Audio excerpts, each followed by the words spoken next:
आप लोगों ने अक्सर देखा होगा कि कुछ ऐसे पेशेंट्स होते हैं जिनको कैंसर होता है, लेकिन जिनके पेरेंट्स और उनके ग्रैंड पेरेंट्स, चाहे वो मैटरनल साइड के हों चाहे पैटर्नल साइड के, यानी कि उनके दादा दादी, नाना नानी या फिर किसी डिस्टेंट रिलेटिव में भी दूर दूर तक किसी को कैंसर नहीं होता।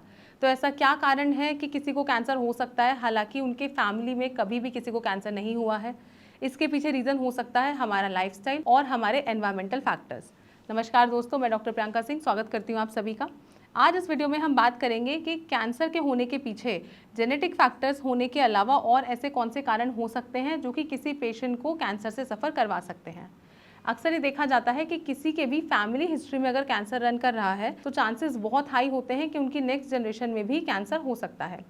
या फिर ये भी देखा जाता है कि जेनेटिक फैक्टर्स भी रिस्पॉन्सिबल होते हैं, यानी कि अगर कोई भी पेशेंट है जिसके जीन्स जो है वो म्यूटेट हो चुके हैं तो उनकी जो नेक्स्ट जनरेशन है वो उन्हीं म्यूटेटेड जीन्स को अगर इनहेरिट कर लेती है तो इनहेरिटेड जीन म्यूटेशन की वजह से नेक्स्ट जनरेशन के अंदर भी कैंसर देखने को मिल सकता है। लेकिन आप लोगों को ये जानकर हैरानी होगी कि सिर्फ 5 से 10% ही ऐसे कैंसर के पेशेंट्स हैं जिनके पीछे जेनेटिक फैक्टर्स रिस्पॉन्सिबल होते हैं। बाकी के जो 90% पेशेंट्स हैं उनको कैंसर क्यों हो रहा है, उसके पीछे हमारा लाइफस्टाइल रिस्पॉन्सिबल है और हमारे एनवायरमेंटल फैक्टर्स रिस्पॉन्सिबल हैं। सबसे पहला रीज़न हमें देखने को मिलता है अल्कोहल का भारी कंजम्पशन।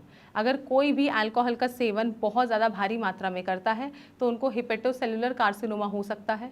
इसी के अलावा जो लोग धूम्रपान करते हैं, यानी कि जो स्मोकिंग कर रहे हैं और डेली पर डे 10 से 20 सिगरेट्स का इस्तेमाल कर रहे हैं, उनको लंग्स में कैंसर हो सकता है। ये कुछ ऐसे फैक्टर्स हैं, ये दोनों जिनको हम प्रिवेंट कर सकते हैं, ये प्रिवेंटेबल फैक्टर्स हैं। लेकिन फिर भी अगर कोई एक बार स्मोकिंग करना स्टार्ट कर दे या अल्कोहल लेना स्टार्ट कर दे, वो इजीली उसको छोड़ नहीं पाता है और उनको लेटर एज में कैंसर से सफ़र करना पड़ सकता है। इसी के साथ में हमें कुछ और फैक्टर्स भी देखने को मिलते हैं, जैसे कि हमारी पुअर ईटिंग हैबिट्स। आपने नोट किया होगा कि हम अक्सर अपने दिन में 2 से 3 चीज़ें ऐसी खाते हैं जो कि प्रोसेस्ड होती हैं, जो कि पैकेज फूड आइटम होते हैं। हम आजकल बहुत ज़्यादा भारी मात्रा में शुगर का इस्तेमाल करते हैं, बहुत ज़्यादा सोडियम का इंटेक करते हैं, बहुत ज़्यादा बटर का इंटेक करते हैं। अगर हम सॉल्ट, शुगर और बटर बहुत ज़्यादा सेवन करेंगे तो उससे हमारे कोलोन के अंदर कैंसर हो सकता है, इन्फ्लेमेशन हो सकता है। अगर ये इन्फ्लेमेशन परसिस्ट करता रहे तो ये आगे जाके कोलोरेक्टल कार्सिनोमा में भी कन्वर्ट हो सकता है।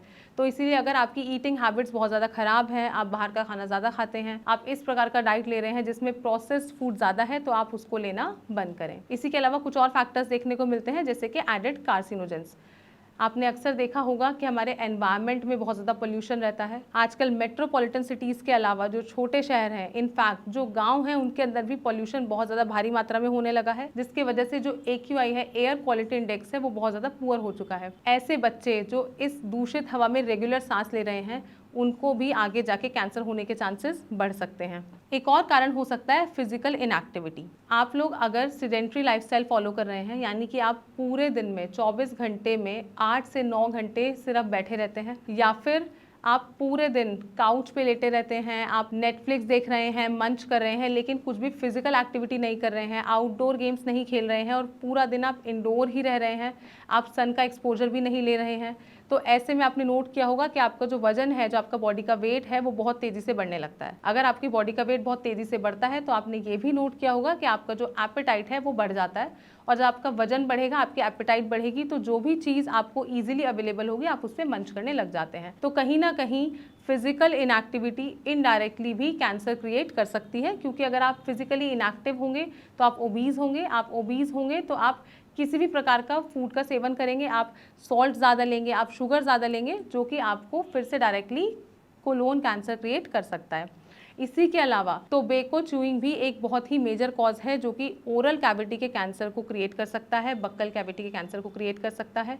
अक्सर आपने देखा होगा जो लोग पूरा दिन टोबैको च्यू करते हैं उनको भी माउथ का कैंसर, यानी कि ओरल कैविटी का कैंसर आगे जाके हो सकता है। एक और मेजर रीज़न होता है पुअर स्लीपिंग पैटर्न। अगर आप नींद प्रॉपर नहीं ले रहे हैं, चाहे वो किसी भी कारण से हो, अक्सर बहुत सारे लोग हैं जो कि नाइट शिफ्ट में जॉब करते हैं, या फिर ये भी हो सकता है कि आजकल की जो जनरेशन है वो most of the time social media scroll कर रही है, रात रात भर आप यूट्यूब देख रहे हैं या फिर आप नेटफ्लिक्स देख रहे हैं, फिर आपको मॉर्निंग में उठ के काम पे जाना है, या स्कूल जाना है या कॉलेज जाना है। ऐसे में आपका जो नींद है वो पूरा नहीं होता। अगर आप एक दिन में 5 घंटे से कम नींद ले रहे हैं तो आप अपने ब्रेन के सेल्स को बहुत ज़्यादा डैमेज कर रहे हैं, आपके ब्रेन के सेल्स जब प्रॉपर रिपेयर नहीं होंगे, आपका जो मूड है वो इरिटेबल रहता है। इस प्रकार के जो पेशेंट्स हैं वो जनरली डिप्रेशन में भी स्लिप कर सकते हैं, और अगर ये कंडीशन लंबे समय तक परसिस्ट करती है तो आपको ब्रेन कैंसर भी हो सकता है। हालांकि ये कोई डायरेक्ट रीज़न नहीं है, लेकिन अगर आपकी नींद पूरी नहीं होती है और आप डिप्रेसिव स्टेट में रहते हैं तो ये आपके बॉडी को कहीं ना कहीं मेंटली ट्रिगर करता रहता है, इरिटेट करता रहता है, जिसके वजह से आपको इनडायरेक्टली कैंसर हो सकता है। क्योंकि अगर आप नींद पूरी नहीं लेंगे तो आपका डाइट भी अच्छा नहीं होगा, आपका डाइट अच्छा नहीं होगा तो आपकी जो इम्यूनिटी है वो वीक हो जाएगी। इम्यूनिटी वीक होने की वजह से आप प्रोन हो जाते हैं उन चीज़ों के, उन बीमारियों के, जिनको आप एक हेल्दी लाइफस्टाइल लीड करने से अवॉइड कर सकते हैं। तो मैं आशा करती हूँ आप समझ पाए होंगे कि जेनेटिक फैक्टर्स होने के अलावा, फैमिली हिस्ट्री होने के अलावा ऐसे और कौन से रीजंस हैं जो कि आपकी बॉडी के अंदर कैंसर को उत्पन्न कर सकते हैं, कैंसर को बढ़ा सकते हैं।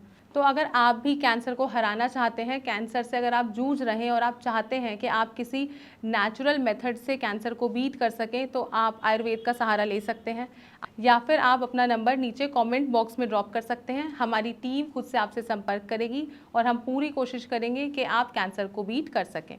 जल्द मिलते हैं अपनी नेक्स्ट वीडियो में, तब तक के लिए stay safe and stay healthy.